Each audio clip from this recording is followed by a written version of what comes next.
Fala galera, tudo bem? O assunto de hoje por aqui é Daniel Alves no São Paulo e isso acabou servindo como um gancho muito bom para falar também de Filipe Luís no Flamengo. Afinal de contas seria até um tema para um vídeo aqui no canal há algumas semanas, mas acabei não conseguindo gravar o vídeo sobre isso, o assunto tinha ficado um pouco para trás, mas acho que agora é uma oportunidade tanto de acabar abordando os dois temas em um vídeo só. Até porque são os dois laterais da última Copa América, né? O Brasil acabou de vencer a Copa América e os titulares voltam ao Brasil e voltam a jogar no futebol brasileiro depois de tanto tempo, né? Os dois praticamente tiveram a carreira quase toda na Europa, muito no início eles jogaram no futebol brasileiro, mas serão duas atrações muito interessantes pensando em Brasileirão, em futebol brasileiro como um todo, futebol sul-americano, é claro. Então, antes de falar um pouco mais sobre os dois, convido você a se inscrever aqui no canal. Se você ainda não se inscreveu, é só clicar aqui embaixo, um clique você se inscreve. Fique à vontade para comentar, para curtir também o vídeo, compartilhar e ative aí o sininho também para saber a notificação quando tiver vídeo novo aqui no canal. Então vamos lá, começando pelo mais quente, que é o mais recente, Daniel Alves, né, um jogador que certamente teria um mercado enorme na Europa, era um jogador que poderia tranquilamente escolher clube, escolher liga e teria espaço. A questão da idade não tem sido um fator, se a gente olha para essas últimas temporadas do Daniel Alves. Quando ele sai do Barcelona, ele sai já com um certo desgaste ali na relação com o clube, a maneira com que o clube tratou a possível renovação ou saída dele naquele momento, mas já existia no ar aquela ideia de será que acabou um ciclo do Daniel Alves, que foi tão bem, né? O Daniel Alves foi parte fundamental de um Barcelona que foi um dos grandes times da história do futebol. Então é claro que quando a gente pensa nessa era Barcelona, talvez a gente vá falar primeiro de, obviamente, Messi, Xavi, Iniesta, e aí depois tem alguns grandes nomes também, são vários que passaram nesse período, né? Eu tô pegando aí da era Messi, pegando Messi pra frente.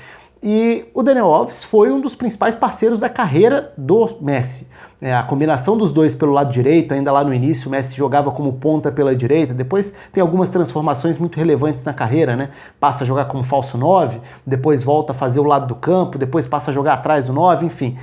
Faz diferentes funções e vive diferentes momentos na carreira. Mas o Daniel Alves, durante todo o período em que esteve no Barcelona, foi um dos maiores parceiros do Messi em relação à criação de jogadas, alternativa de passe, ocupando um espaço, todo o corredor direito, que funcionava tão bem no período dos dois juntos no Barcelona. Tudo bem, ele sai do Barcelona e aí ficaram algumas questões no ar. E ele conseguiu deixar e passar por cima dessas questões na Juventus e no PSG, porque nas duas transferências muita gente questionou, será que a idade não vai ser fator? Será que ele ainda pode render? Fisicamente talvez ele já não seja mais o mesmo. E o que a gente está vendo é uma transformação do Daniel Alves.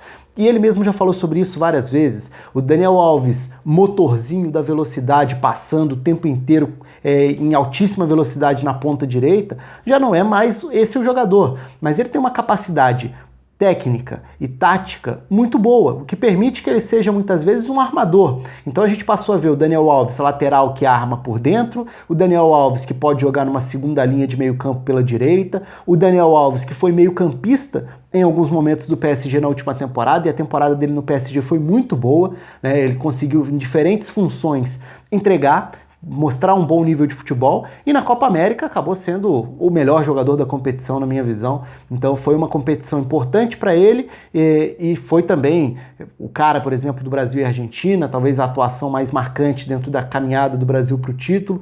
Individualmente fez um grande jogo.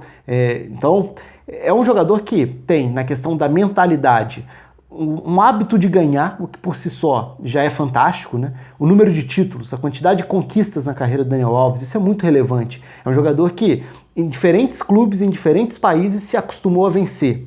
E se acostumou a vencer sendo destaque, sendo protagonista, sendo um dos responsáveis, sendo um dos pilares de qualquer que tenha sido a construção tática, técnica, enfim, dos clubes por onde ele passou. Ter isso no Brasil significa ter um jogador que ainda poderia entregar tranquilamente nas principais ligas da Europa e que optou por voltar para o Brasil. Tenho curiosidade para ver de que forma ele vai ser aproveitado, de que forma ele pode contribuir dentro de campo da parte técnica, mas dentro de fora de campo da parte mental também, transmitindo um pouco dessa experiência. E aí eu acho que dá para fazer conexão indo para o lado do Filipe também. O Filipe Luís é um jogador com uma mentalidade também muito interessante.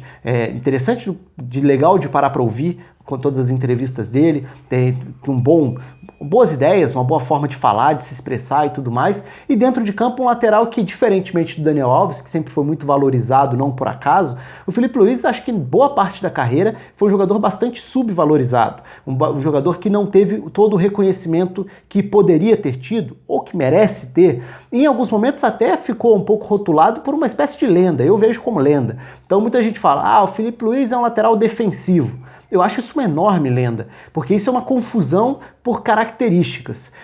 O Filipe Luís fez parte da grande década do Atlético de Madrid, né? É verdade que ele tem uma saída rápida para o Chelsea, que acabou não funcionando, não deu certo, volta para o Atlético, mas ele é um dos símbolos de um Atlético de Madrid que agora está se reformulando, passando por uma reconstrução grande na atual janela de transferências. Mas qual que é a confusão aí? Ele é um lateral defensivo? Não acho, de forma alguma. Ele pode ser um lateral com menos perfil dos laterais brasileiros, se a gente pensar no lateral como aquela figura da ultrapassagem constante, da velocidade na ida à linha de fundo. O Filipe Luís é um jogador que, além de ter se desenvolvido em um clube notabilizado pelo papel defensivo, pelo caráter defensivo, a organização sem bola, a organização defensiva do Atlético de Madrid com o Simeone, é o grande pilar do trabalho, que construiu uma década muito boa, que mudou o tamanho do Atlético de Madrid nacionalmente e de forma continental também, né? Se a gente for olhar internacionalmente, o salto que o Atlético deu durante essa era Simeone. E o Filipe Luís é um jogador que tem essa capacidade da marcação numa primeira linha com 4 ser bem definida, ou seja, ter muito esse rigor, essa noção muito boa de comportamento defensivo, mas nem por isso ele é um lateral defensivo. É porque a referência talvez seja aí, o Marcelo. O Marcelo é um cracaço do ponto de vista técnico, né? É um jogador que tem uma capacidade para criar jogadas que é completamente fora do comum, fora do normal. Então ele de fato é um armador muito diferente, mas eu vejo mais o Marcelo como ponto fora da curva do que o Filipe Luís como defensivo. E o Filipe Luís tem uma contribuição ofensiva muito relevante, em diferentes estágios da carreira, em diferentes formas de jogo também. Se a gente olhar lá para trás, o Atlético de Madrid, por exemplo, nos anos ali, no ano que foi campeão espanhol, que foi em 2014, naquele período, era um Atlético de Madrid que chegou a ser um time muito forte da bola parada, uma defesa sólida, mas muito dos laterais apoiando e gerando perigo a partir de cruzamentos, por exemplo. Então chegou a ter durante um período ali com o Simeone um peso muito grande ofensivo para o que Juanfran e Filipe Luís entregavam como esses laterais que iam à frente em momentos em que o Atlético tinha que ter um pouco mais de paciência para abrir um pouco o ferrolho adversário, porque o Atlético passou a ter esse papel do protagonista que tinha como desafio sair na frente. Depois que saía, ficava à vontade, tinha um contra-ataque fortíssimo, tinha uma bola parada fortíssima que ajudava a abrir o placar muitas vezes, e o Filipe Luís se enquadrava como uma das melhores alternativas ofensivas. E se a gente fizer esse olhar mais recente também, Filipe Luís na Copa América, muita gente acabava falando, falta um lateral mais ofensivo. O papel dos laterais do Brasil na Copa América era um papel de armação de jogadas por dentro. E o Filipe Luís fez alguns jogos muito bons antes de se machucar. Inclusive no primeiro tempo do jogo que ele se machuca, ele estava muito bem. Mas ele estava muito bem numa função que talvez não chame tanta atenção, porque não é o motorzinho da ultrapassagem que acelera e que é aquela válvula de escape pelo lado. Não, ele era o passador por dentro que fazia o time progredir. O Brasil teve muitos problemas na Copa América para conseguir avançar com a bola dominada na faixa central do campo, colocar os seus meias no jogo, colocar, por exemplo, o Coutinho no jogo. E o Filipe Luís foi, para mim, um dos melhores passadores por dentro, achando esse tipo de bola. Então você pode ter laterais de diferentes características. Você pode ter o motorzinho da ultrapassagem, você pode ter o velocista que corre, cruza, corre, dribla e cruza, que vai à linha de fundo. Mas você pode ter o lateral armador, você pode ter um lateral conservador, entre aspas, porque ele não vai chegar à linha de fundo o tempo inteiro, mas vai te oferecer como um meio-campista a mais, o que vai te permitir, por exemplo, que você use o seu ponta bem aberto para explorar o lado do campo, para partir para cima. São funções que se encaixam dentro de um mecanismo maior de jogo, né? De uma ideia coletiva de jogo. Agora, assim como o Daniel Alves, o Filipe Luís obviamente não tem a mesma grandeza histórica. Quando a gente fala do Daniel Alves, a gente está falando de um dos grandes jogadores da geração dele. O Filipe Luís é um dos grandes laterais dessa atual década. E isso já é muito relevante por si só. Mas, claro, sem o mesmo tipo de projeção do Daniel Alves. De qualquer forma, dois laterais de seleção brasileira. Dois laterais que podem não ter tantos anos assim pela frente e até por isso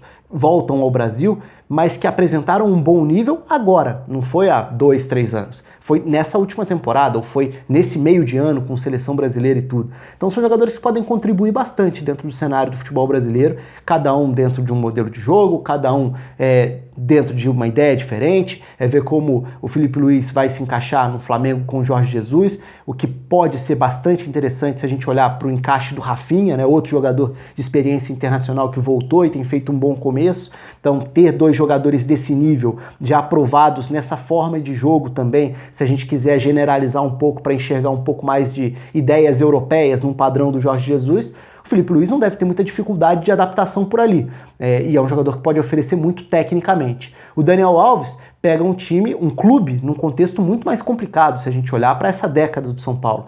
Mas o papel que ele pode ter é extremamente importante. Então acho que são duas grandes conquistas do futebol brasileiro. É claro que os torcedores de Flamengo e São Paulo vão ter muito mais o que comemorar do que qualquer outro, mas olhando assim de uma forma neutra, do ponto de vista de atração no Campeonato Brasileiro, de ter grandes jogadores para observar a cada rodada, a cada semana, acho que é muito legal ter esses 2 jogadores de volta ao Brasil. Deixa aí os seus comentários, deixa aí a curtida, clique aí para se inscrever no canal também, deixe a sua sugestão, enfim, participe aqui no canal. Um abraço a todos e até a próxima.